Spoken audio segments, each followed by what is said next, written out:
A comunicação evolui em uma velocidade nunca vista antes. E com ela, evoluímos também, aprendendo com o novo, mudando os nossos métodos, sem nunca perder de vista aquilo que nos move, a comunicação como um direito humano.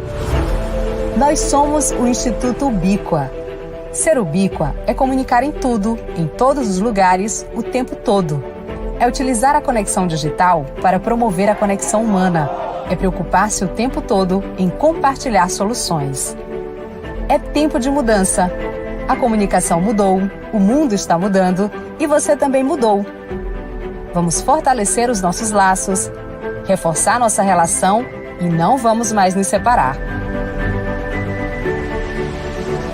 Somos muitas caras, de todas as cores, todos os credos, todos os lugares. Somos risos, somos dores, somos vivos e amores. Somos Ubíqua.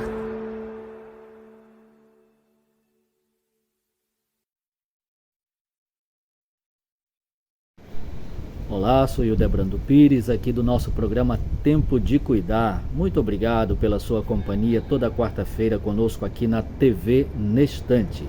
Tempo de Cuidar, um programa que é uma parceria entre a Cáritas Brasileira Regional do Piauí, o Instituto Ubíqua, aqui na TV Nestante. Hoje você vai rever um programa que foi ao ar no dia 10 de agosto, tratando do bem viver dos povos contra o desenvolvimento.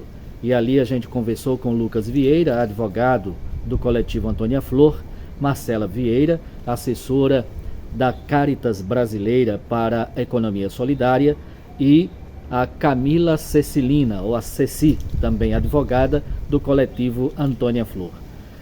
Tenha certeza que, se você não viu ainda, você vai ter a oportunidade de aprofundar a problemática dos impactos e conflitos entre a ideia de desenvolvimento das grandes corporações e a necessidade de crescimento com envolvimento das comunidades e territórios tradicionais.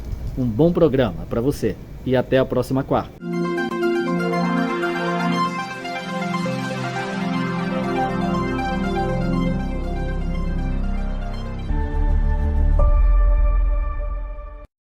Olá, boa noite. Estamos de volta. Desde dezembro que a gente estava caminhando por aí, longe da TV Nestante, a gente foi chegando e retomando o programa Tempo de Cuidar nesta noite de quarta-feira, dia 10 de agosto de 2022. E já agradecendo muito a você, por quem já vai chegando, já foi chegando por aí no YouTube, quem está nos vendo, nos ouvindo, pela companhia. É isso aí, programa Nestante, programa Tempo de Cuidar na TV Nestante. Nestante, você já sabe, é o nosso jeito nordestino de dizer agora, neste instante. E agora, por que não dizer online? É isso aí, estamos juntos aqui no programa Tempo de Cuidar. E nessa retomada, o programa Tempo de Cuidar vai fazer uma série de 5 temas que foram abordados, aprofundados em todo o processo preparatório de realização da Romaria da Terra, 15ª Romaria da Terra e da Água do Piauí. E nessa nossa primeira proposição, abordagem, nós vamos tratar de novo dos impactos dos grandes projetos econômicos. Mas atenção, o que nós queremos de fato discutir hoje nessa temática?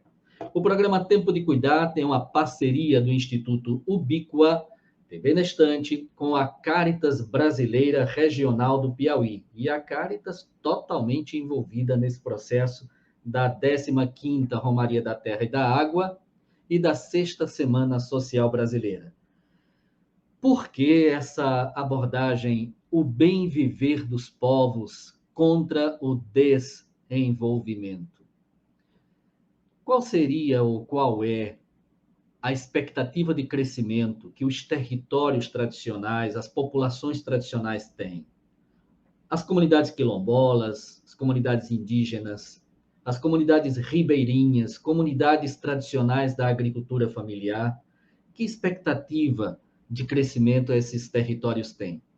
por que que estados e grandes corporações têm feito uma grande farra, uma grande festa, anunciando desenvolvimento para esses territórios e que, na prática, quando as coisas vão começando a acontecer, se constata um desenvolvimento. Em vez de envolver, de incluir esse processo imposto por estados e grandes corporações, vão afastando e excluindo as pessoas do direito de viver bem no seu território, no seu modo de vida. É sobre isso que queremos conversar hoje com algumas pessoas que nós convidamos e já estão conosco. Já está conosco Marcela Vieira. Ela é educadora popular e especialista em gestão de projetos. Ela é economista, e vem tratar desse assunto conosco. Assessora da Caritas Brasileira, integrante da Articulação Brasileira da Economia de Francisco e Clara. Você já sabe dessa história do Papa Francisco pensar e chamar o mundo inteiro para repensar a economia? Pois é, a Marcela está envolvida nessa pauta. Boa noite, Marcela, bem-vinda. Boa noite, José Brando. Boa noite a todos e todas que nos assistem, que nos acompanham aí nas redes sociais. Grata pelo convite, né? Estar nesse momento aí virtualmente com vocês, para que a gente possa fazer essa roda de diálogo, né? Versando aí a respeito da Romaria da Terra da Água e também dialogando com a Sexta Semana Social Brasileira. Muito obrigada pelo convite, viu? Estamos aqui, Marcela. Nossa conversa vai ser muito boa hoje. E já está conosco também Lucas Vieira. Ele é advogado, assessor jurídico popular, integrante do coletivo Antônia Flor, no estado do Piauí, e membro da Associação de Advogados e Trabalhadores Rurais, a AATR, da Bahia. Bem-vindo, Lucas. Boa noite. Obrigado, Debrando. Boa noite, Debrando. Boa noite, Marcela. Agradecer o convite. A gente, pelo Antônia Flor, né, no Piauí, tem tido uma caminhada já tem algum tempo, né, trabalhando um pouco os assuntos de direitos humanos, de bem viver, dos povos. A gente está nesse contexto, né, de muita reflexão sobre os territórios em que vivemos, a casa comum, né? Então, acho que vem muito a calhar essa comunicação de hoje, né? Então, agradecer e desejar uma boa conversa para a gente. Obrigado, Lucas. E deve chegar logo, para conversar com a gente também, Camila Cecilina Martins, a Ceci. Ela também é advogada popular, é membro do coletivo Antônia Flor também, e nesse momento mestrando em Direito pela Universidade de Brasília.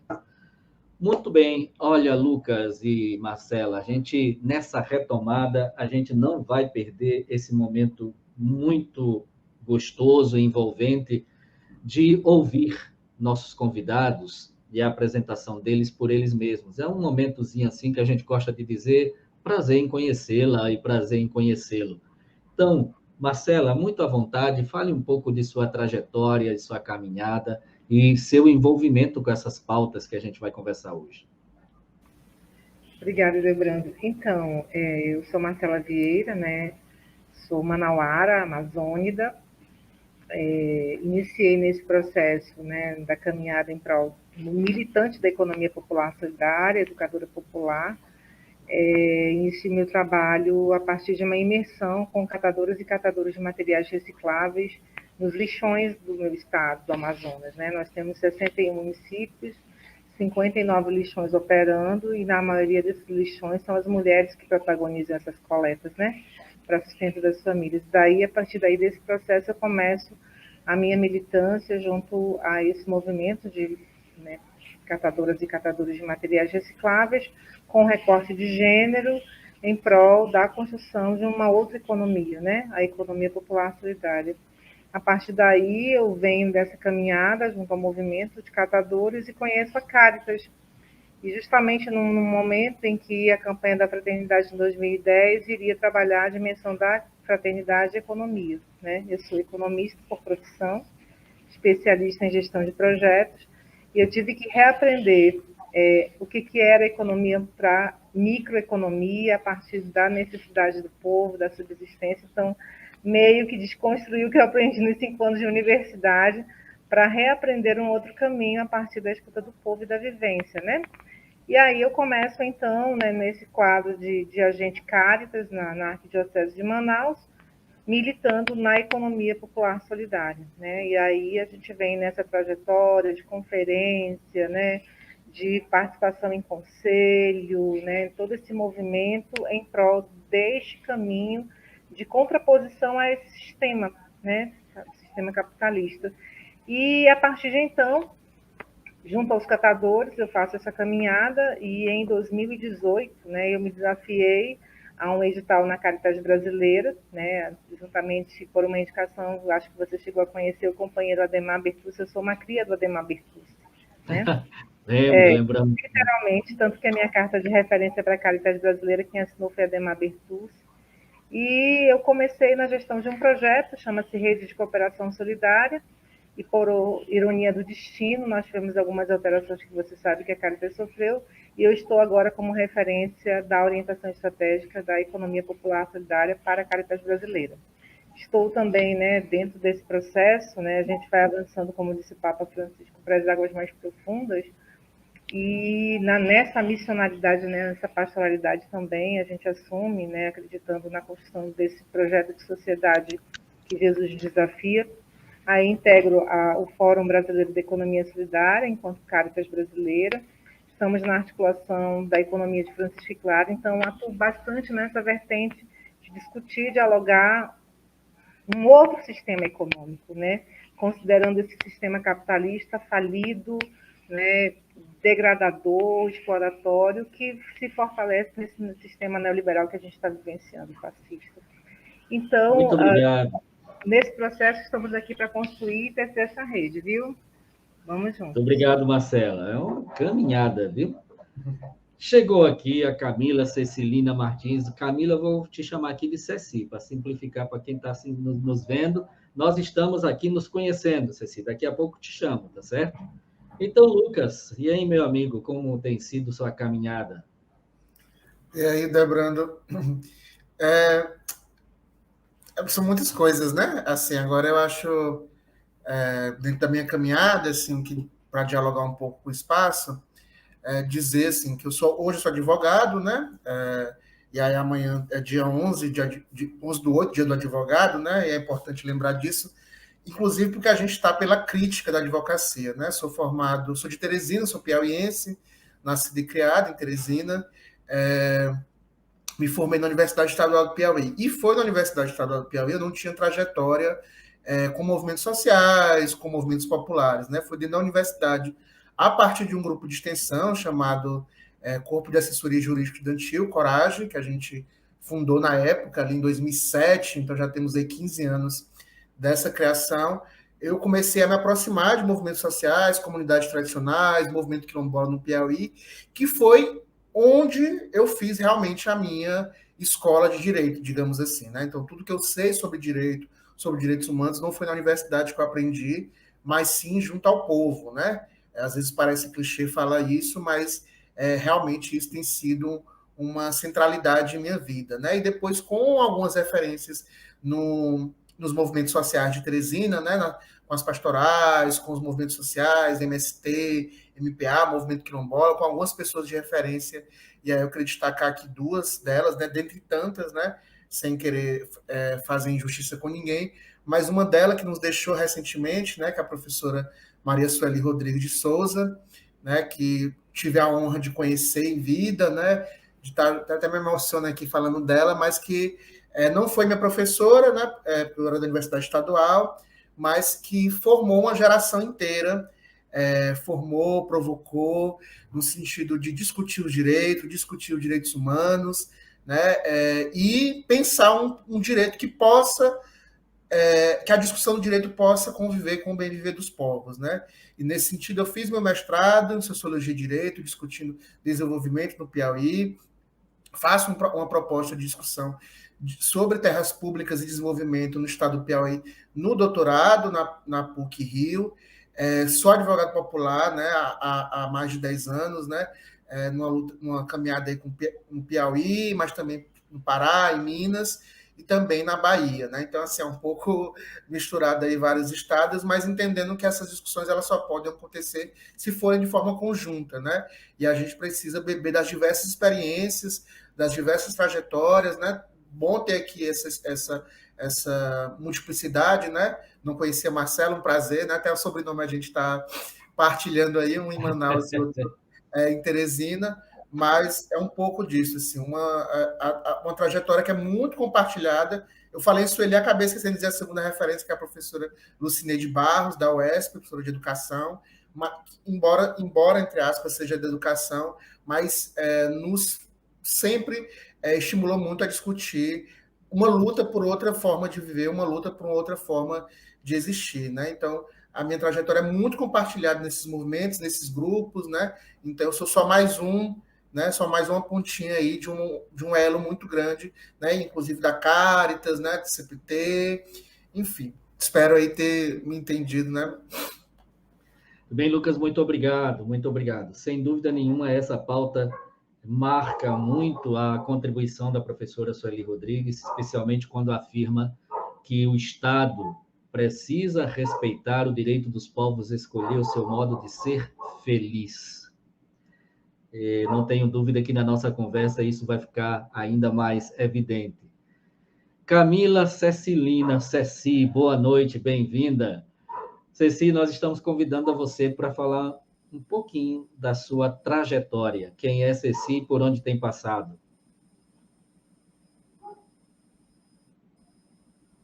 Tá sem som?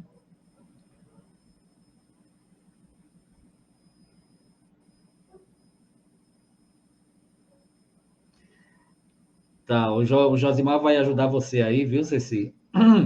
Aqui onde você está vendo o chat privado, você pode dialogar com o Josimar aí no chat privado, do seu lado aí, tá bom? Enquanto volta o som da Ceci, a gente vai aqui seguindo com bate-papo e na hora que voltar ela entra aqui para a conversa. Marcela e Lucas e Ceci, a gente continua, né, essa conversa com essa provocação.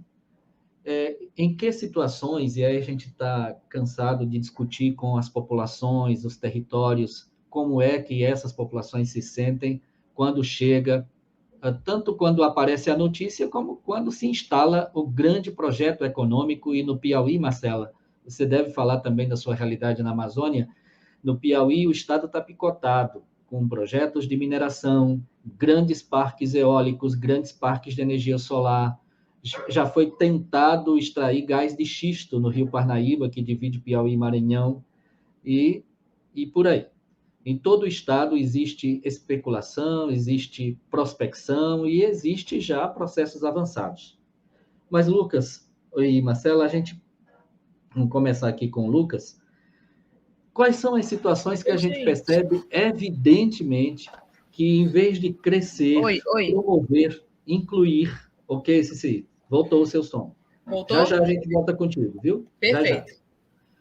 Quais são as situações que a gente percebe em que, em vez de incluir esses projetos, excluem, afasta as pessoas ou desenvolve, não envolve? É a mesma provocação para os três, tá certo? Para a gente falar de realidades diferentes que cada um conhece. Pode começar, Lucas. Certo, Debrando, isso é uma boa pergunta, né? E aí, só destacar essa nomenclatura do desenvolver, e lembrando novamente a professora Sueli, existe um estigma muito grande em relação à ideia de desenvolvimento. Então, as comunidades elas precisam se desenvolver, o povo precisa se desenvolver.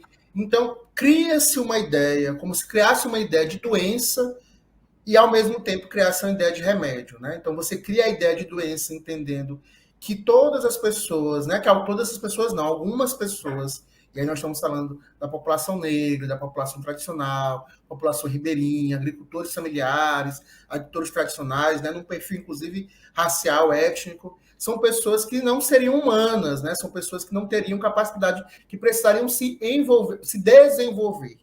Então, quando você cria essa ideia de que as pessoas são atrasadas, e o Piauí, a gente discute muito isso há muito tempo, né? O Piauí ele vive sob esse signo do atraso, né? Um estado em que é considerado mais pobre, um estado que é considerado não desenvolvido. Então, você criou essa doença, e, ao mesmo tempo, você cria uma cura. E a cura seria o progresso, seriam obras, seria um desenvolvimento, seria a economia tradicional. Então, antes mesmo de qualquer comunidade sentir que o empreendimento está chegando, ela primeiro sente que ela é atrasada. E nisso, os empreendimentos, a ideologia, a televisão, a mídia, ela é muito forte.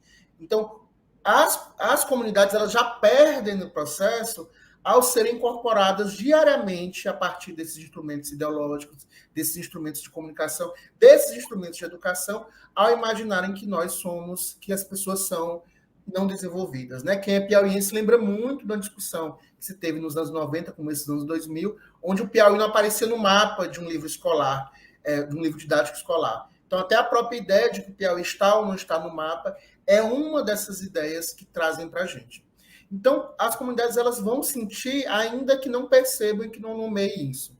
No Piauí, especificamente, a gente tem, como o próprio Debrano disse, um território picotado por empreendimentos de mineração, por rodovias, por ferrovias, por linhas de transmissão, por torres de energia eólica, que é considerada energia limpa, mas a gente sabe na prática, né, na nossa experiência, que a limpeza aí, né, na verdade, é uma limpeza de população. Então, as comunidades, elas, ao receberem isso, há uma violação de direito, porque elas não são consultadas, há uma desconsideração do saber e do querer, porque primeiro chega e se pergunta depois, e há uma desconsideração dos seus modos de vida.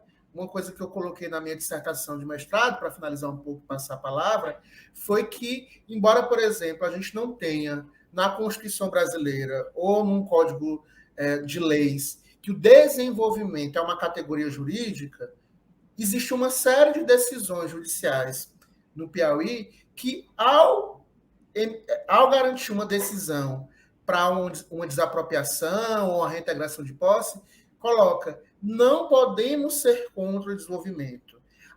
Embora as comunidades possam ter esse direito, existe o desenvolvimento. Então, é uma luta muito injusta, onde você tem um grupo social, um povo que não é considerado humano, e outro que é considerado essencial. Então, se eu considero que o progresso é maior do que as pessoas, né, qualquer coisa que venha dessa concepção vai ser uma concepção violenta, vai ser uma concepção racista, vai ser uma concepção de desconsideração da dignidade e desconsideração da vida dos povos. Então, primeiro, chega-se, e aí a gente pode citar, né, isso como algo fundante da história do Piauí. Né? A gente tem, por exemplo, o Piauí, ele vira província na história brasileira mais tarde que os outros estados do Nordeste. Então, ora ele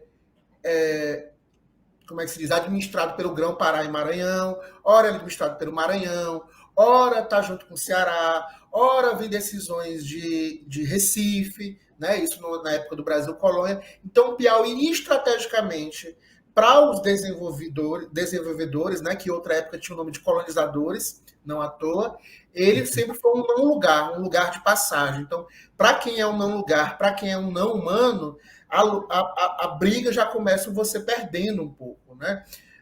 E eu acho que esse é um grande desafio para a gente entender o bem-vindo dos povos. Entender cada um e cada uma como sujeitos de direito, sujeitos de dignidade, independente, né, de cor, raça, condição social, localidade, condição geográfica. Se a gente não consegue fazer essa discussão, a gente não consegue, né, avançar numa vida comum, né, num bem viver dos povos. Né? E o que a gente vê na prática é uma outra lógica.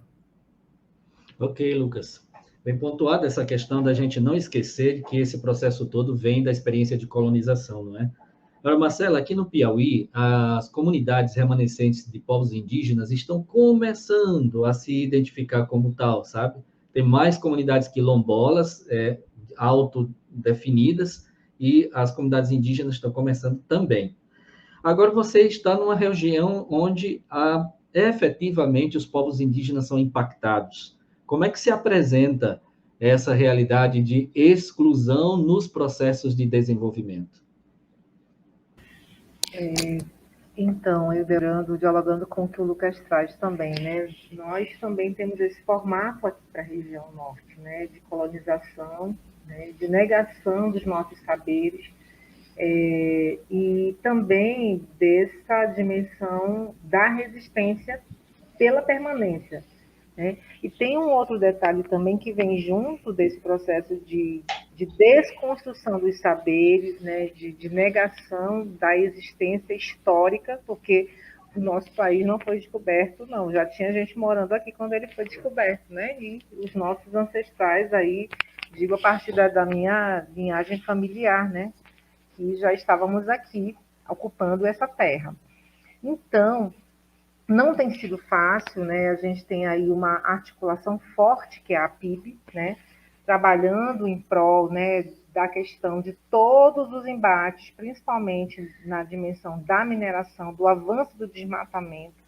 E nós tivemos agora, né, nesses últimos 3 anos, 4 anos agora, um verdadeiro massacre, porque não tem outra palavra para a gente dizer em relação às ocupações das terras indígenas na Amazônia, né? Então, nós temos, assim, na perspectiva que o Lucas traz, né, e não está diferente, você falando, eu fico imaginando um pouco desse mosaico que é na nossa região amazônica. Nós tivemos o avanço da mineração e aí uma infestação do mercúrio nos nossos rios. A base alimentar do nosso povo é o peixe, lembrando aqui, o povo come peixe do rio. Nós temos municípios com pessoas com quase 70% de infectação por mercúrio, né, contaminadas com mercúrio. Então, o avanço da mineração, nós temos aí o avanço do desmatamento, a nossa base alimentar não é carne vermelha.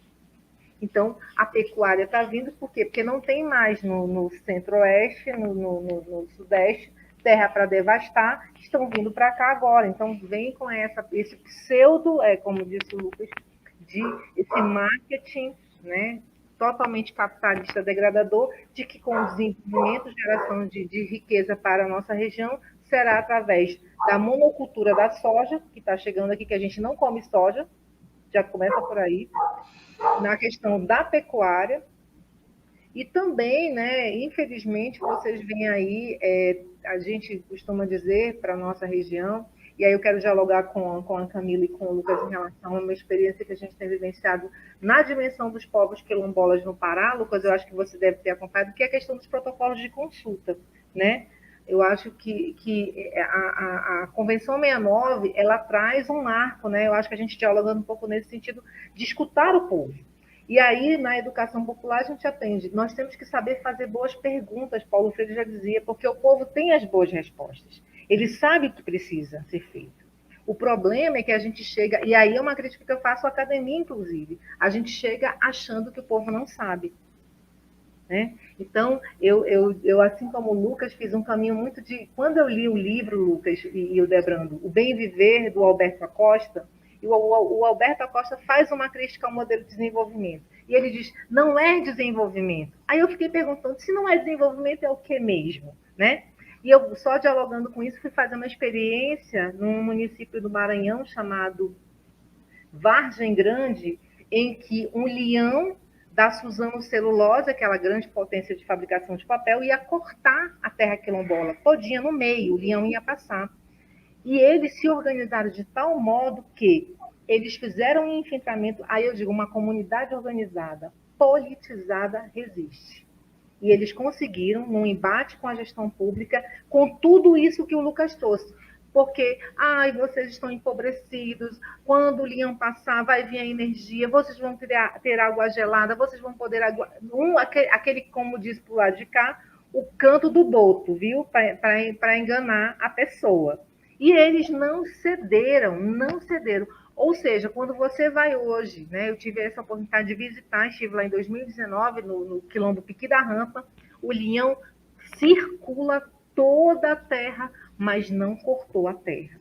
Então, eu penso que no nosso campo da resistência, fragilizar o nosso povo, colocá-los na condição de totalmente desassistidos, totalmente descobertos de apoio, essa é uma estratégia do sistema.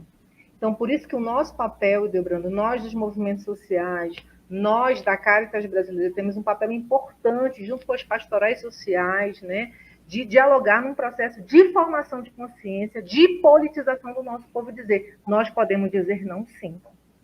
né? Cabe a nós agora esse processo, porque a gente também, não sei se vive no Piauí, queria até dialogar com vocês em relação a isso, é que a gente também tem uma maquiagem vinda das comunidades protestantes, desconstruindo esse processo de organização de base do nosso povo. Né? Então, vem com essa lavagem que a gente tem de lavagem cerebral mesmo, que desencultura o povo, que deixa de fazer as suas danças, as suas rezas, os seus ritos, para migrar. E aí vem com essa, né, e isso acontece para a nossa região amazônica fortíssimo, com essa manipulação de dizer que nós precisamos ceder, nós precisamos abrir as terras para que haja uma mudança, a educação chegue, e aí nós temos o quê? Aquela coisa da invasão silenciosa que a gente tem visto por aí, né? Nós temos um alto índice, não sei se dialoga com vocês, de suicídio entre os povos indígenas, quando se desaldeiam e vêm para a cidade. Né? A questão do consumo do álcool, porque o trabalho passa a ser precarizado, ele não vive mais, né, na exploração da terra, do cultivo da terra, do manejo, ele passa a ser mão de obra explorada e ele tem contato com a questão da bebida alcoólica, então a gente tem aí um trabalho fortíssimo, Idebrando, dos alcoólicos anônimos vinculados à igreja para tirar esse povo dessa situação. Então, infelizmente, o nosso maior município de predominância indígena chama São Gabriel da Cachoeira, município de fronteira, com 90% de população indígena, com alto índice de suicídio entre os povos, em função dessa invasão mesmo dos brancos e dos militares, né? Porque a gente tem ali, então, de exploração sexual, de tráfico de pessoas, né? Então, é uma mazela que vem vestida, transvertida de desenvolvimento. Né? E que a gente, de fato, né, nós que militamos em prol dessa construção da sociedade bem viver, eu aposto, Lucas e Ceci, vocês que são do campo do direito, os protocolos de consulta precisam ser instrumentos que a gente precisa trabalhar com os povos na dimensão da formação de consciência e posicionamento político. Aí eu devolvo para você, Delgado. Muito obrigado, Marcela. Então, vamos ouvir aqui a Ceci, Camila Ceci, advogada popular, membro do coletivo Antônia Flor, agora mestrando aí na UNB e pesquisando no Piauí, num território potencialmente impactado por mineração. Ceci, então, com você, como é que se percebe, como é que você tem percebido esses processos ditos de desenvolvimento que têm forçado mesmo a exclusão desses territórios, das populações desses territórios? Perfeito. Vocês me escutam agora? Sim, escutando bem. Ótimo. Me apresentando rapidamente, eu sou Camila Cecilina, mais conhecida como Ceci. Sou advogada popular, tenho aí uma trajetória bem parecida com meu amigo Lucas Vieira. Tenho muito prazer de dividir as trincheiras da luta, da militância com esse companheiro tão valoroso, assim como Idebrando, que eu conheci bem novinha ainda ali na universidade. E aí minha trajetória de luta junto com os movimentos sociais vem aí dessa aproximação, assim como o Lucas, da assessoria jurídica popular universitária, né? Lá na Federal do Piauí, lá era o Projeto Cajuína, né? Que ainda existe e segue movimentando aí os ânimos dos estudantes e da universidade para a luta popular, né? E aí essa trajetória, né, enquanto advogada, essa assessoria jurídica que começou, na verdade, na universidade e evoluiu para a advocacia popular, veio muito da inspiração da nossa mesma mestra, a professora Maria Sueli. Minha trajetória começou ali na pesquisa, pelo grupo DIUS, Direitos Humanos e Cidadania, que o Lucas também fez parte. Também no Cajuína, né, que é essa JP que falei. Sou piauiense também. Sempre morei em Timon, Maranhão, mas sempre estudei e trabalhei no Piauí. Então, eu tenho esse vínculo com o Maranhão também. Inclusive, tem histórias bem parecidas com o nosso estado do Piauí. E, assim, percebo, durante toda essa minha trajetória, primeiro como estudante, também enquanto mulher, e também enquanto advogada, né, que é um discurso desenvolvimentista que realmente vem se ressignificando no tempo desde os primórdios da colonização. Então, de colonialismo virou colonialidade, de colonialidade estamos aí no tal desenvolvimento. Né? Antes, como o Lucas falou, eram colonizadores, agora são desenvolvedores. Então, assim, esse discurso de que os povos precisam de desenvolvimento porque são povos atrasados, porque são povos que necessitam evoluir, já é um discurso que vem mesmo dessa inferiorização e da propagação dessa dominação.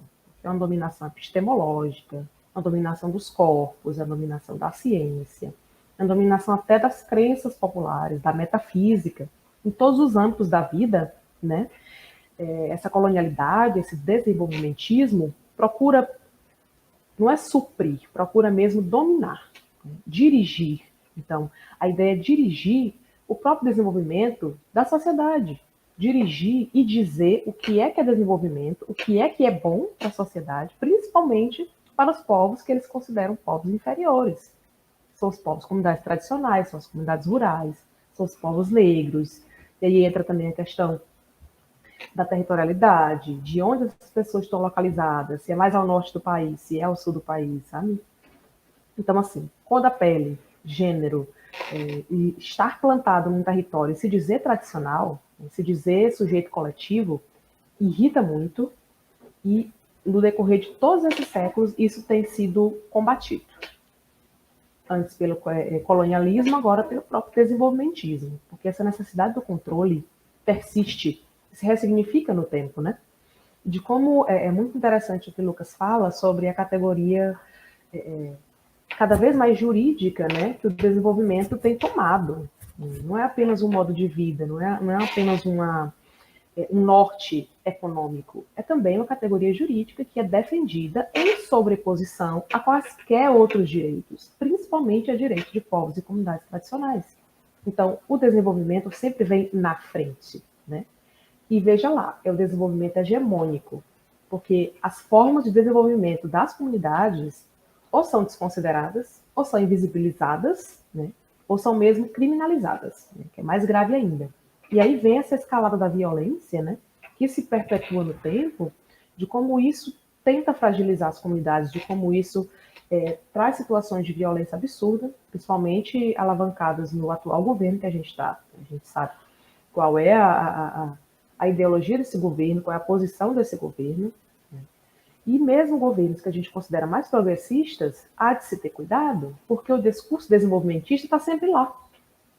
Então, o desenvolvimento sempre aparece como um protagonista, quando os sujeitos coletivos constitucionais, que são esses povos, aparecem ou não aparecem, ou são subjugados, ou são subsumidos, ou necessitam se adaptar suas vidas, suas vivências a esse modelo hegemônico de desenvolvimento, né? Que sempre prometeu muitas coisas, mas que sempre espalhou barbárie.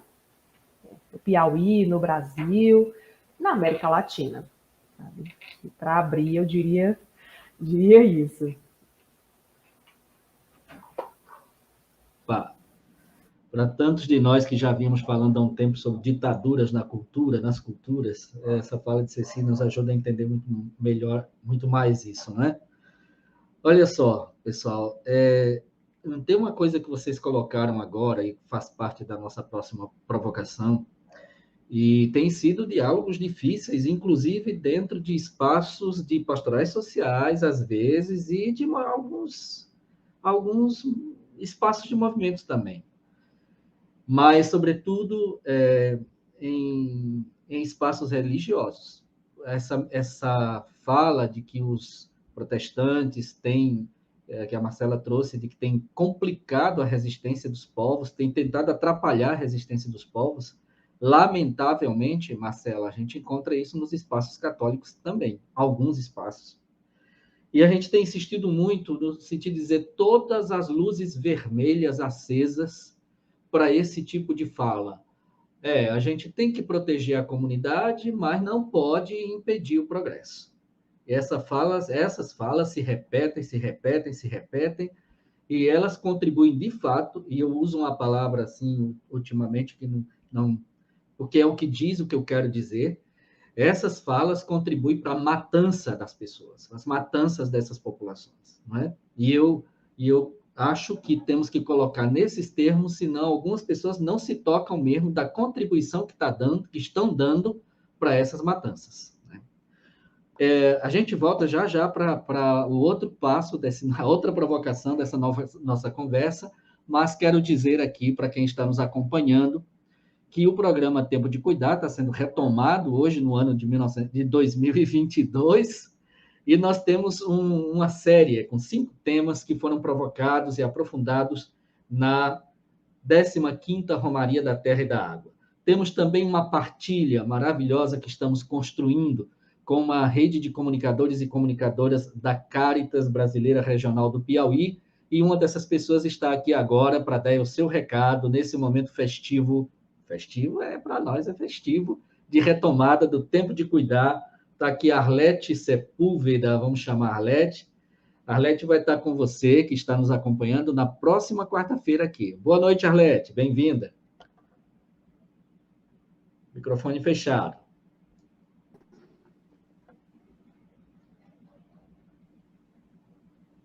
Boa noite, Delbrando. Agora.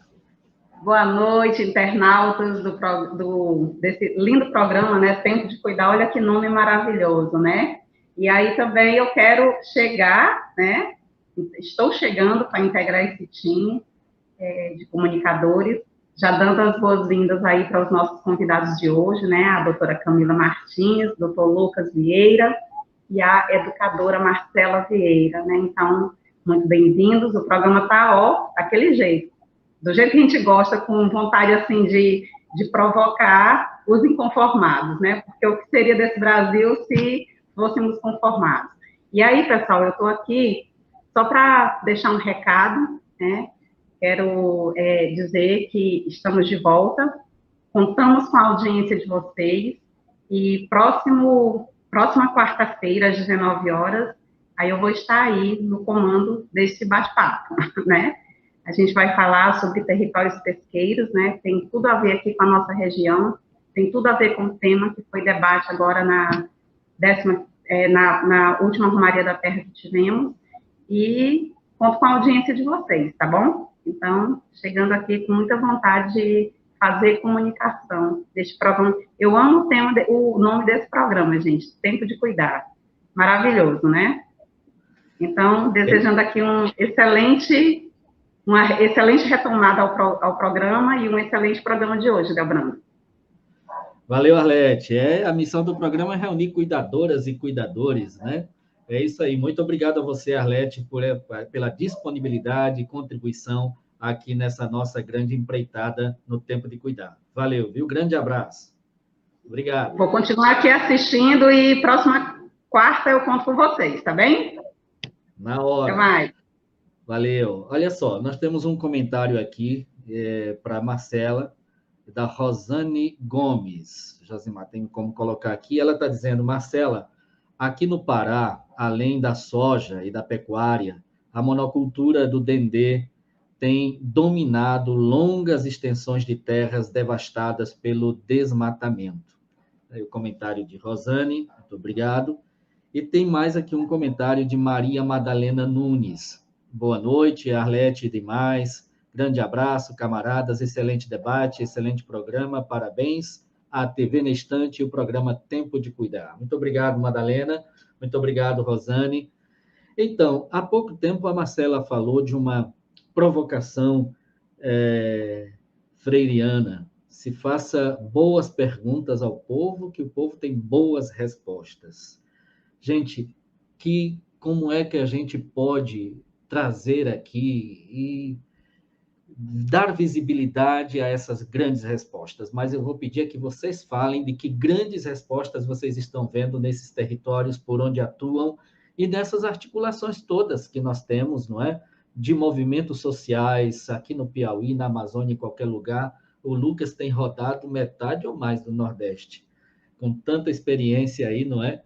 E a Marcela, que tem uma responsabilidade grande aí na Rede Cáritas também, e ela que atua numa área que a gente tem visto que é uma dessas grandes respostas, mas eu vou esperar que ela fale, de economia popular solidária. Mas agora vamos começar com o Lucas, e depois Marcela e Ceci, tá certo? Quais são as grandes respostas que estão aí no enfrentamento dessa situação, Lucas? Boa pergunta, viu, Ildebrando? Eu acho que ela é fundamental e talvez eu acho que ela precisa conduzir a gente em outros espaços. E aí eu penso em algumas coisas. Eu penso, por exemplo, na doação de 6 mil toneladas de alimentos que o MST doou durante a pandemia. Eu penso, por exemplo, que mais de 70% da alimentação do povo brasileiro vem da agricultura familiar. Eu penso que quase a totalidade dos lugares preservados com vegetação nativa vem dos territórios de comunidades tradicionais, comunidades indígenas, comunidades quilombolas. Eu penso, por exemplo, na Serra da Capivara, que foi conservada, e conservada é uma péssima palavra, né? Ela foi moldada, protegida, ela foi guardada, cuidada pelos povos do Piauí. Eu penso na riqueza da biodiversidade da Amazônia, onde a gente sabe hoje, a partir de uma série de provocações, que a terra preta, que a agricultura, que todo aquele ecossistema, ele também foi moldado pelos povos indígenas, pelos povos originários. Eu penso na produção do pescado, eu penso nessa série de possibilidades que ainda hoje a gente tem no Brasil, para citar. Eu penso, por exemplo, na produção do mel de uma comunidade como Contente ou Barro Vermelho, que foi atravessada por um projeto de desenvolvimento. Então, eu penso tudo isso para que quem escute, para quem tenha dúvida, para quem se sinta desconfortável com o tema, para quem ainda pense, o progresso vem aí, porque na verdade o progresso já veio, e ele não trouxe muitas coisas, para que se pense que as respostas estão aí o tempo todo. E uma coisa que Marcela trouxe que eu queria voltar é sobre esse direito à consulta. Eu sei que o tempo está curto, mas existe uma legislação internacional que o Brasil incorporou que exige que empreendimentos escutem e consultem as populações. Isso é pouco, isso é mínimo, mas ainda assim isso é motivo de revolta de fazendeiros, de grileiros, de governadores, do presidente atual. A simples possibilidade do povo dizer o que quer assusta as pessoas. Isso assusta porque não são consideradas humanas, porque assusta porque pode destacar que as pessoas elas têm uma outra opção e uma outra forma de viver. Me recordei muito na conversa quando, no início do século XX, o governo federal mandava trabalhadores para a Amazônia, com a argumentação da seca, prendia o trabalhador na terra e mandava ele para a Amazônia. Os médicos que foram destacados pelo governo federal na época fizeram laudos falsos de que o povo nordestino poderia trabalhar na Amazônia, isso lá nos anos 40. Né? Então, vários morreram de malária, vários morreram em condições subhumanas. Isso nunca foi reconhecido pelo Estado brasileiro. Mas tem um momento em que os médicos que vão falsificar esses laudos, eles se incomodam quando os nordestinos, na primeiro sinal de chuva, eles dizem, não vou para a Amazônia, porque é um problema. Você dizer, você apontar, você mostrar o seu desejo, contraria a vontade de dominação que quer você sempre calado, você sempre passivo, você sempre não humano. Então, eu acho que a gente tem que continuar com a pergunta para que as pessoas tragam e que a gente possa criar, eu acho que esse é o nosso desafio, né? Criar condições para que as pessoas possam, né, pensar o seu desejo, trazer suas vontades. Isso significa que esses desejos, essas vontades não podem ser mudadas, podem ser mudadas, né? Mas para que sejam mudadas, elas precisam de um diálogo e não de uma imposição. Muito obrigado, Lucas, por essa visão e essa partilha. Marcela, com você. Obrigada. O Lucas traz isso, né? Então, a gente aposta muito nesse instrumento, né, de direito, que é o protocolo de consulta e escuta. Quando eu falei da boa pergunta, é justamente de garantir esse espaço de conquista que é o protocolo. Mas também, Debrando, dialogando com esse ressoar de resistência. No momento em que, e aí a gente vai para a macroeconomia, em que não cabia ao pobre, né? Não dava para pagar mais auxílio emergencial, Bolsa Família não cabia mais, de repente, porque veio a pandemia, arrumou-se dinheiro e começou a caber no orçamento público. Né? Então, a gente percebe que tem aí uma mão invisível no sistema que manipula o caber ou não caber, o poder ou não poder. E dialogando com essa questão, a gente que milita na economia popular solidária, que atua no micro, como diz lá o Boaventura de Souza Santos, né, as micro-revoluções elas são silenciosas e elas acontecem. Foi neste período de pandemia em que quebraram várias grandes empresas, assim como surgiram muitos pseudo-empreendedores infectados pelo empreendedorismo, né? Nessa alucinação, porque está virando febre, né, de que você pode, a partir, né, da tua força de trabalho, do teu conhecimento, virar empreendedor, mas não se diz que esse empreendedor vai ficar sem os seus direitos trabalhistas, ele vive das condições, né, precárias de trabalho, a gente tem aí uberização, enfim, todo esse processo de negação de direitos que é fortalecendo o indivíduo, que contrapõe tudo que a gente defende até hoje em relação aos empreendimentos coletivos a partir da organização dos grupos produtivos, que é o que nós há 41 anos fazemos em prol da economia popular solidária, tendo a economia popular solidária como um instrumento, de fato, de resistência e de contraposição, porque determinados segmentos produtivos conseguem contrapor a escassez de trabalho formal, né, a falta de renda, né? Então, a gente tem várias experiências que, nesse período, eu vou fazer um recorte muito agora, de 2020 até nesse momento, que conseguiram resistir.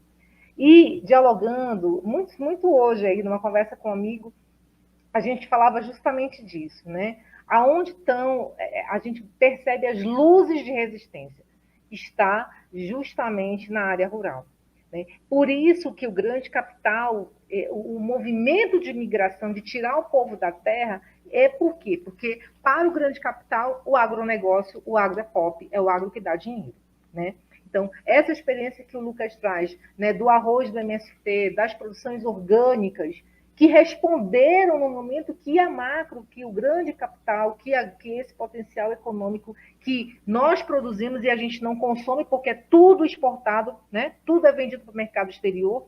Quem vai salvar essa nossa economia é a microeconomia.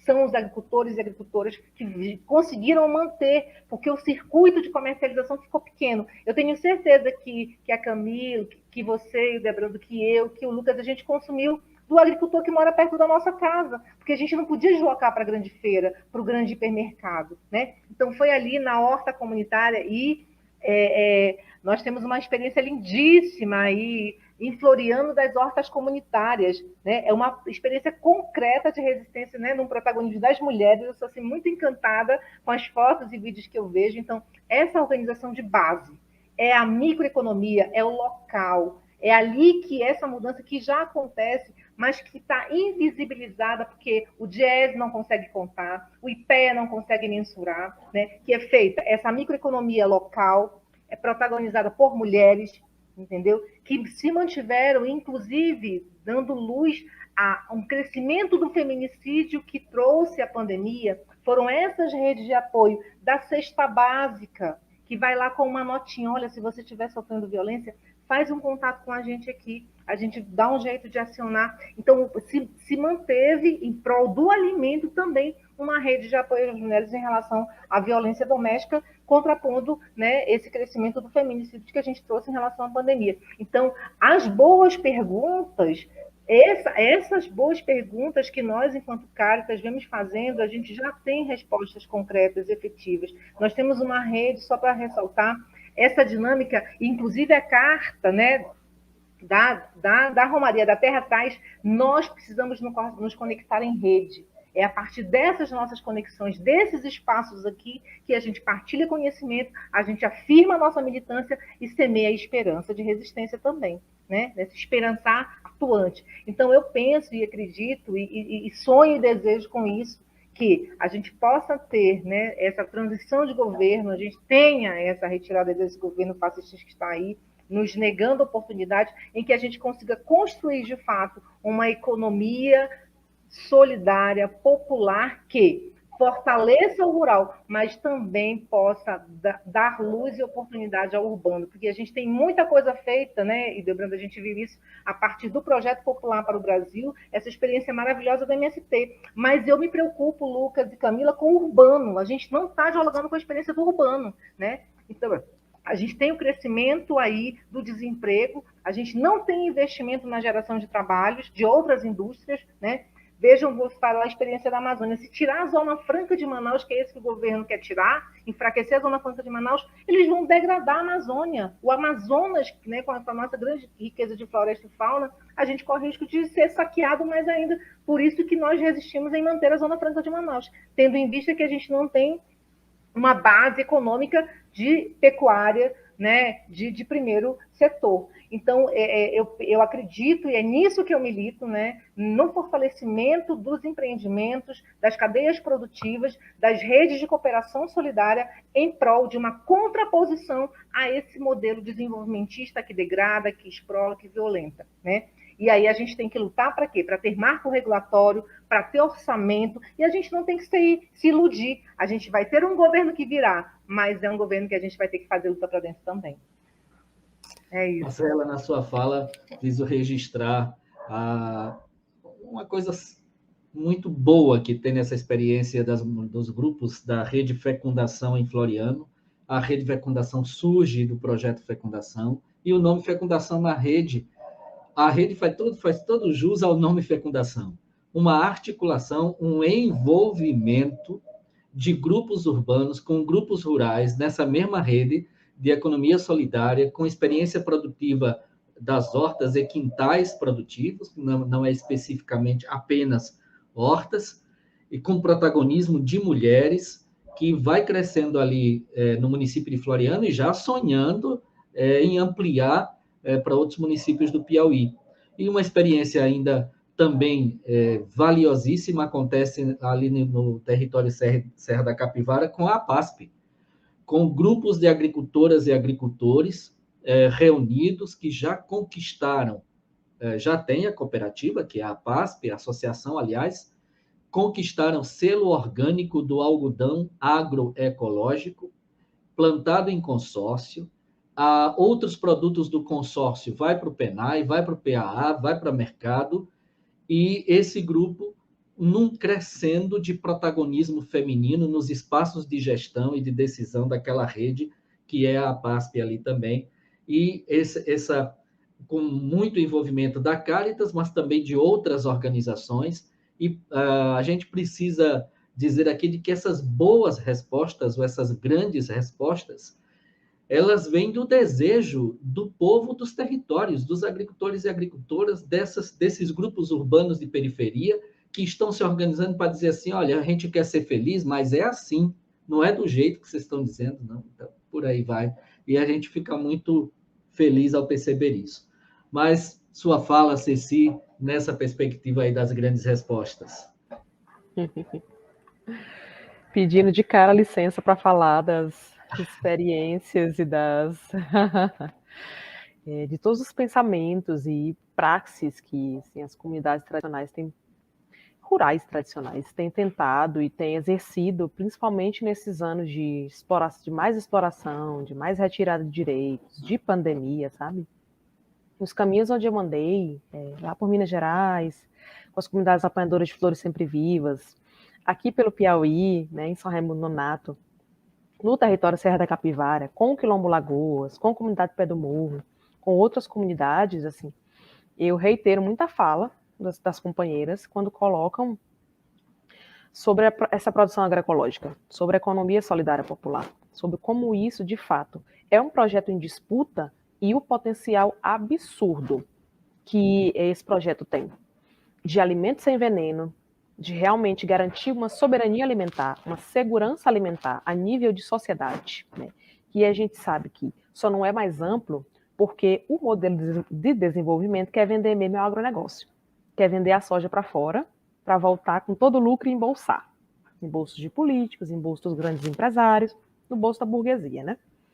E de como o povo tem resistido no decorrer do tempo, apresentando essa como uma das muitas formas de desenvolvimento, as próprias formas de desenvolvimento, de como essa iniciativa é útil para a sociedade. Não é apenas útil ali no nicho das comunidades, mas é útil para fora. Porque você vende alimento, você garante segurança alimentar, um alimento de fato de qualidade, né? Que perpetue nossa vida, que perpetue nossa qualidade de vida. Que a cada dia a gente come mais veneno. E nesse governo foram liberados um sem número de mais agrotóxicos assim que nenhum outro país usa mais. Foram liberados novamente no Brasil. Isso subiu em 30% nos últimos 2 anos, sabe? E como nós comemos cada vez mais mal e de como a gente não consegue ainda, nós, sociedade, né, principalmente no meio urbano, visualizar o potencial que a produção agroecológica tem. de como os povos precisam permanecer em seus territórios enquanto vida, né, não só como produtores de alimentos, mas pela sua própria legitimidade constitucional, por serem sujeitos de direito, por serem sujeitos que existem, né, e que afirmam essa existência. Inclusive, essa afirmação da existência é resistência. E de como o povo tem se organizado nas associações, como a PASP, no sindicato, fortalecendo parcerias, e como as parcerias são importantes nos territórios para a continuidade da vida, sabe? De como as trocas são necessárias para a produção das estratégias, de como, inclusive, retomada de territórios tem sido fundamental. As apanhadoras de flores lá, em Minas Gerais, retomaram áreas que os parques nacionais tinham confiscado, áreas que eram da apanha da flor, e que eles confiscaram sem nenhum tipo de consulta prévia. Então, as apanhadoras de flor retomaram o território, retomaram o extrativismo, fizeram seu protocolo de consulta e apresentaram diante do ICMBio, diante do Estado, mostrando que não é só o capital que tem que fazer a consulta prévia, o Estado também tem que fazer, sabe? Porque esses povos existem, o direito deles existe e precisa ser reconhecido. Então, assim, outras experiências também de litigância estratégica, né, apostando aí, sacudindo aí o sistema de justiça para reconhecer esses direitos constitucionais, né, para realmente constitucionalizar esses sujeitos, né,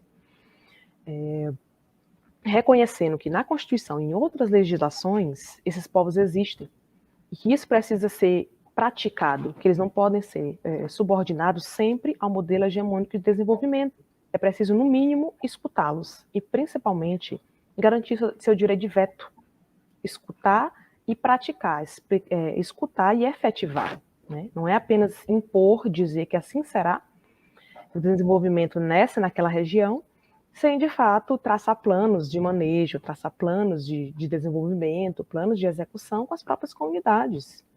Então, a própria postura do Estado, que necessita ser positiva no sentido de reconhecer o potencial das iniciativas dos povos tradicionais e das comunidades na garantia da sua alimentação, na proteção do seu território, né, da necessidade desses povos permanecerem nessas terras, de reconhecer que essas terras são daqueles povos, né?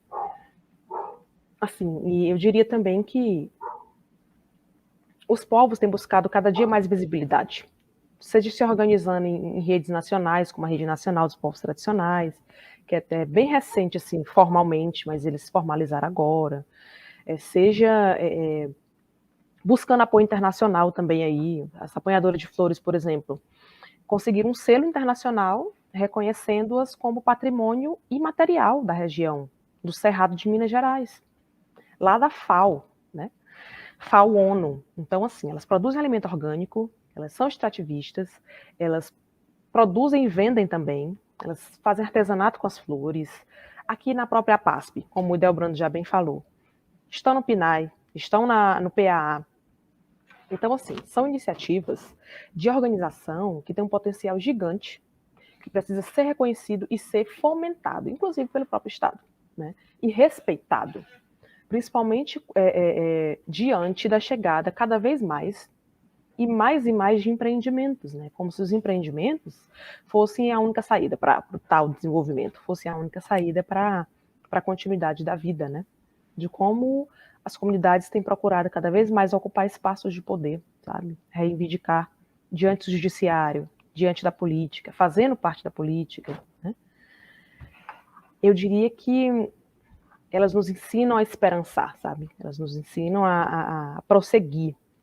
Elas nos inspiram, inclusive, né? Eu digo assim que não sou de povo tradicional, sou assessora jurídica, né? Então, a gente como militante, a gente como advogado, apoiador, enfim, se inspira muito nas comunidades e aprende que essa esperança não pode morrer, né? Que tem a hora de avançar, que tem a hora de recuar, que também ninguém vai de braços abertos no rumo da morte, ninguém vai de braços abertos no sentido da prisão, sabe?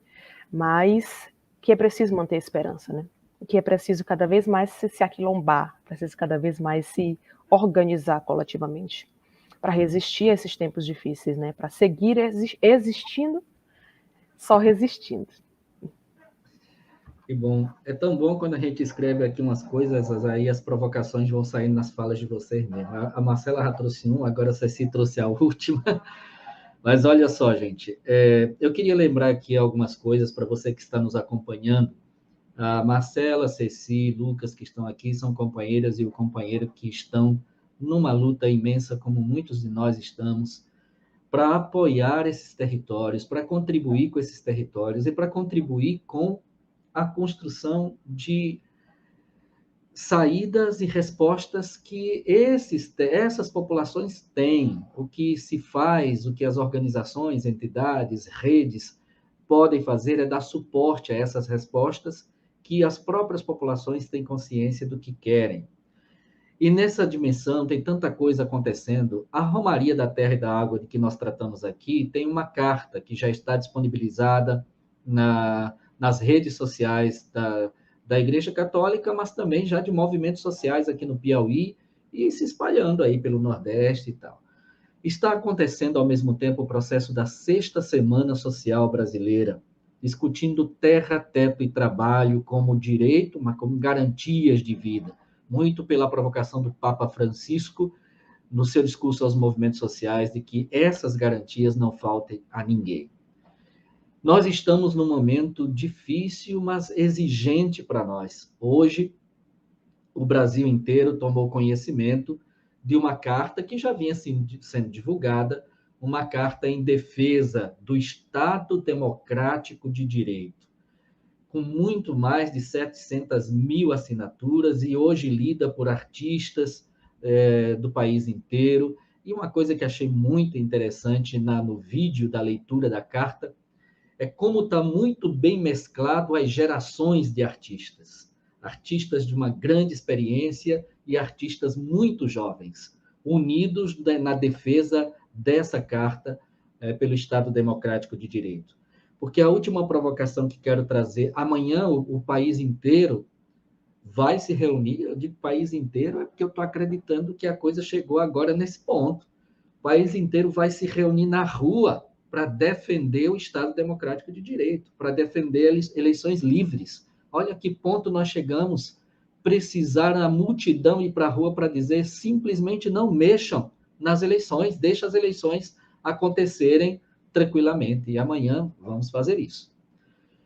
Bom, é isso tudo porque quero trazer a última provocação. Nós estamos aqui com uns minutinhos além das 20 horas, mas nessa última provocação vocês também já fazem suas considerações finais e eu já vou agradecendo e muito a contribuição de vocês. Mas assim, Lucas e Ceci, amanhã vamos celebrar o Dia do Advogado na mobilização da rua, né? Assim, quando a gente fala de tudo isso que está acontecendo, das grandes respostas, das mobilizações, dos apoios que esses territórios têm, vocês que têm atuado na advocacia popular e na defesa desses territórios, que dessem uma pequena contribuição de qual é o suporte jurídico possível nesses territórios ameaçados e impactados. Eu sei que é uma coisa meio complexa para se falar em tão pouco tempo, mas apenas para dizer, pelo menos, que existe isso, né? Isso não está fora da luta, não é? E com você, Marcela, é essa experiência que você já começou a falar, mas especialmente o que propõe para essas realidades todas, o que é que a economia de Francisco e Clara está propondo. E com isso, a gente vai encerrando o nosso programa de hoje com essas falas de vocês e essas considerações finais que vocês têm. Lucas, agora vamos começar com as mulheres, tá bom? Vamos começar com Marcela, depois Ceci, depois você. Marcela. Obrigada, Delbrando. Então, eu quero também trazer uma transversalidade, né, dialogando com esse ressoar de esperança mesmo, né, para nós que atuamos no campo da igreja, né, a Sexta Semana Social, como você sinalizou, na proposta, né, do Projeto Popular para o Brasil. Nós temos aí os 3 T's, né, terra, teto e trabalho. A gente tem trabalhado na incidência nos territórios para reafirmar a economia popular solidária como uma resposta a esse eixo trabalho, né, que nós não somos a economia criativa, nós não somos a economia circular, e também, junto a este processo, nós estamos aí construindo também a dimensão do voto ético a partir do encantar a política, né? Então, nós vivemos um momento importante, você falava ainda há pouco, né? Amanhã é um marco, a gente teve agora o lançamento da carta, mas também nós precisamos aí, à luz do Evangelho, ou é quente ou é frio. Morno, Deus vomita, né? Então, a cartilha do Encantar a Política, ela também cobra da gente, né, um posicionamento profético em relação a esse cenário que nós vivenciamos político, econômico e social do nosso país, considerando aí esses dados que nos alarmam, né? Nós voltamos, enquanto Caritas, para um tempo em que a gente achou que tivesse superado. Nós voltamos a dar a cesta básica, nós voltamos para o tempo da assistência, porque o retrocesso é gritante. E o terceiro ponto é esse que você traz, né? Nós temos aí também essa articulação brasileira para a economia do Francisco e Clara, que a Caritas compõe a coordenação executiva, onde o Papa Francisco nos faz um grande apelo, né, mundial para realmarmos a economia, né? É um momento em que a gente precisa afirmar que estamos ladeira abaixo com o sistema econômico falido que está aí, né?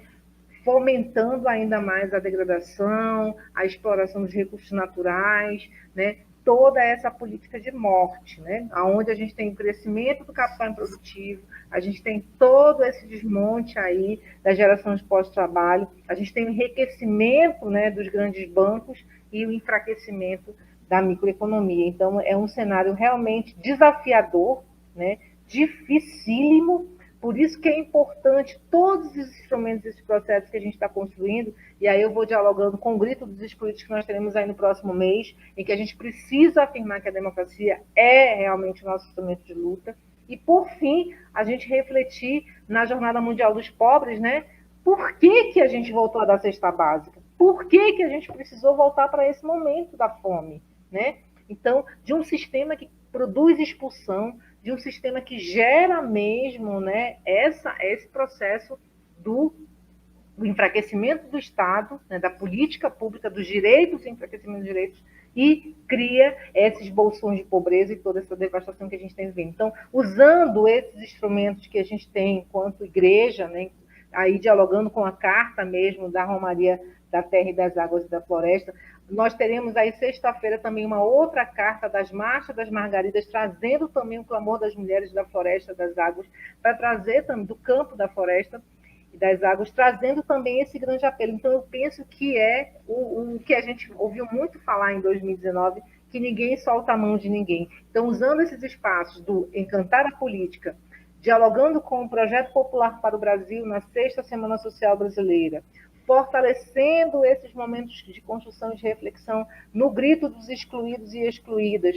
que acontecem em todo o Brasil, animados aí por todas as pastorais e movimentos sociais, e nós da Caritas juntos também, né, construindo esses processos, e culminando com essa reflexão, qual é o Brasil, qual é o território do Nordeste que a gente quer, né?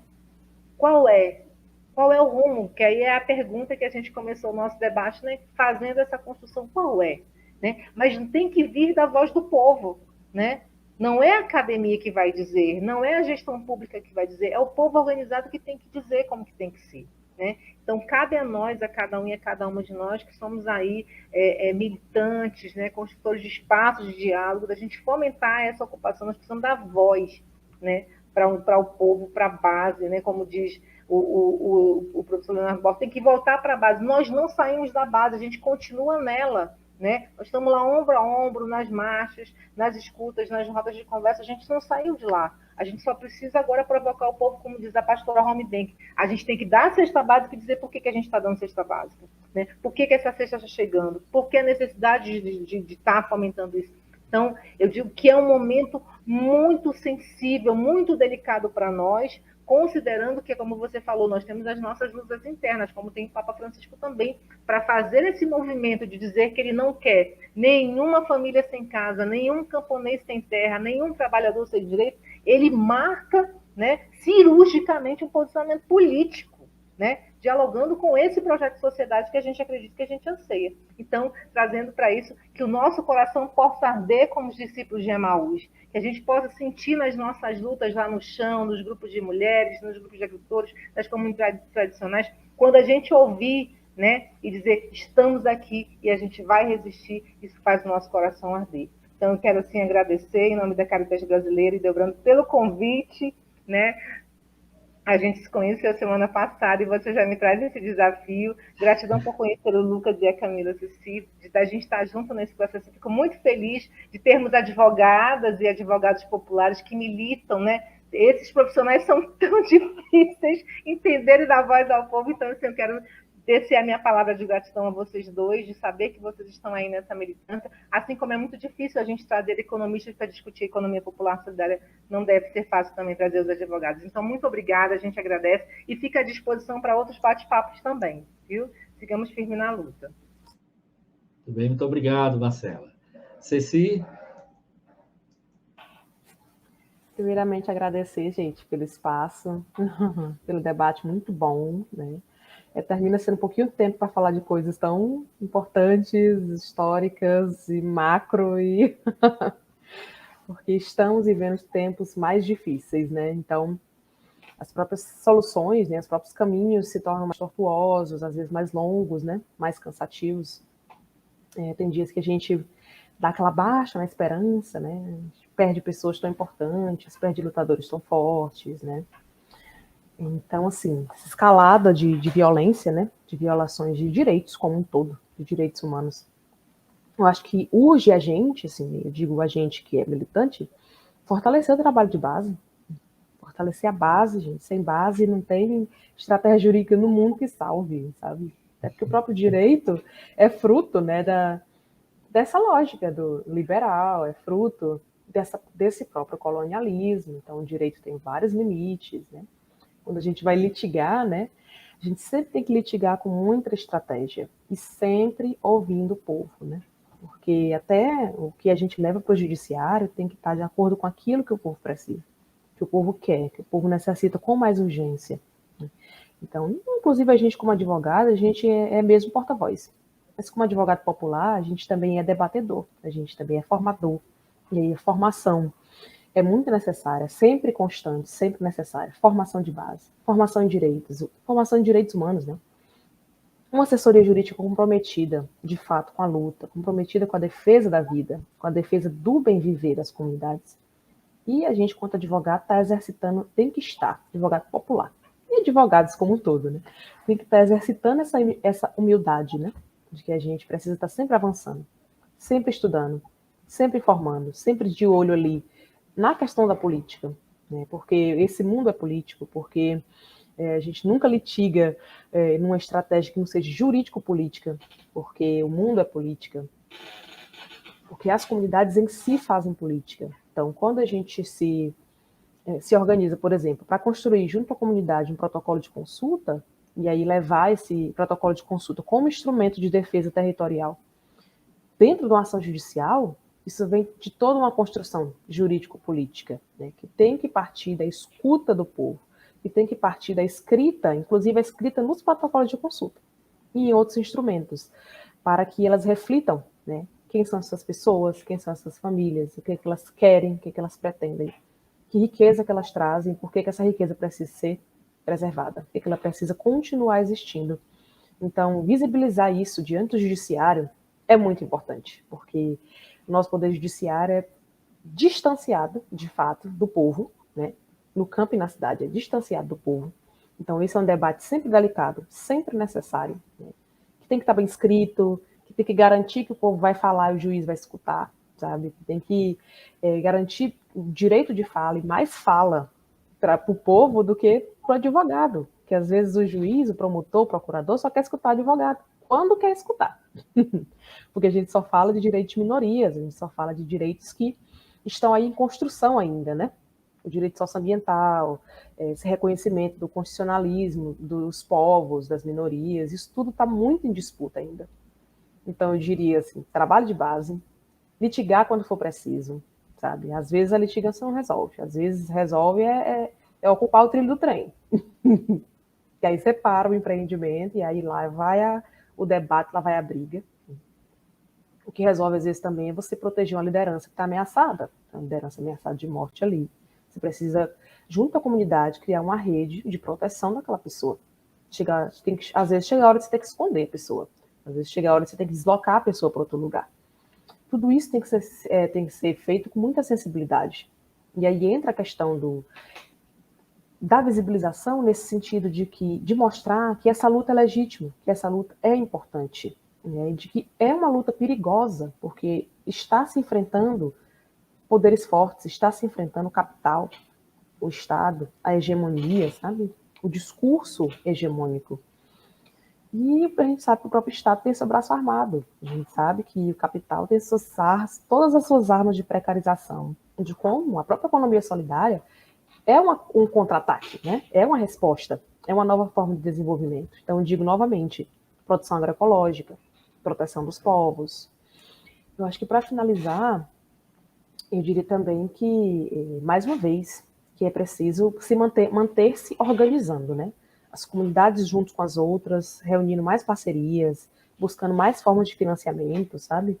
De maneira estratégica também, né? Porque às vezes a gente vai enfrentar o Estado, aí fica difícil pedir dinheiro para o Estado para enfrentá-lo, sabe? Então, tudo isso faz parte dessa conversa, né?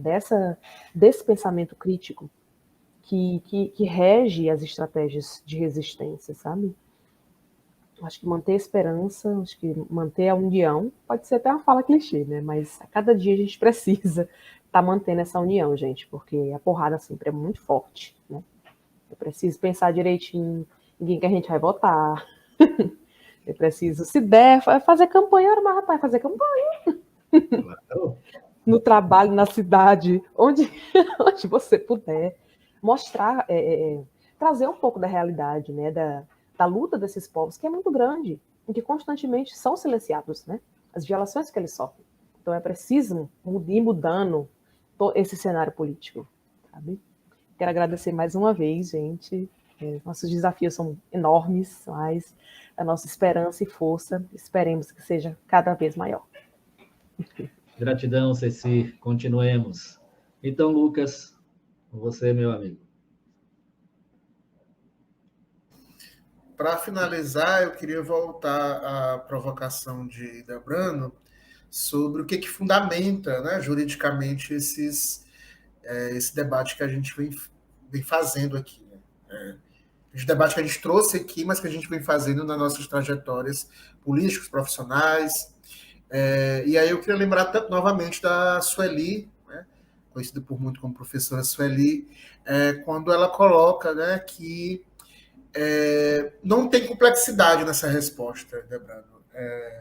Se a gente pega hoje a Constituição Federal, se a gente vai do artigo 1º ao artigo 17 da Constituição Federal, a gente vai ver a fundamentação jurídica de tudo que a gente falou aqui.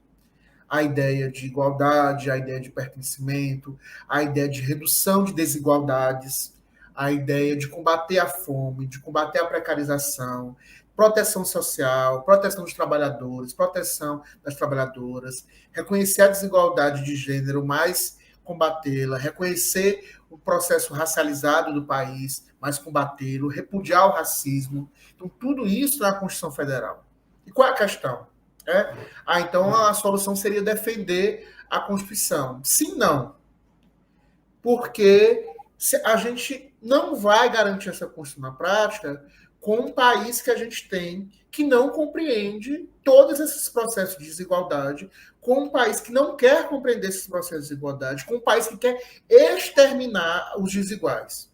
E aí eu lembro que o atual presidente da República já disse, mais de uma vez em cadeia nacional, que tem inveja do processo dos Estados Unidos, porque ele disse que lá a cavalaria americana conseguiu dizimar os indígenas, e que lá eles não têm esse problema que aqui a gente tem. Ou seja, que ele deseja que o genocídio indígena fosse por completo. O mesmo presidente da República que hoje a gente tem aqui disse que a ditadura matou foi pouco. Disse que as pessoas com orientação sexual diversa, gays, lésbicas, diversidade sexual de gênero, travestis, trans, deveriam apanhar, deveriam morrer. Então, assim, ou a gente está nas ruas, né, mais do que fazendo campanha, também fazendo campanha, mas defendendo o direito de viver de todas essas populações racializadas, né, populações oprimidas, ou essa Constituição nunca vai existir. Então, o desafio não está na fundamentação jurídica disso, está na defesa de que isso continue, e isso só está na Constituição, porque em 87 e 88 houve uma grande mobilização nacional para que a Constituição representasse o desejo do povo naquele momento, né? Tancredo Neves dizia, nós temos horror à ditadura, e quando ele dizia nós temos horror à ditadura, ele diz nós temos horror à tortura, nós temos horror à corrupção, nós temos horror à desigualdade, nós temos horror à naturalização da desigualdade. E ele não estava falando aquilo ali porque ele era bonzinho ou iluminado, mas porque o povo estava dizendo aquilo. E isso a Constituição representa em 88. E esse pacto de 88 ele já está afastado há muito tempo.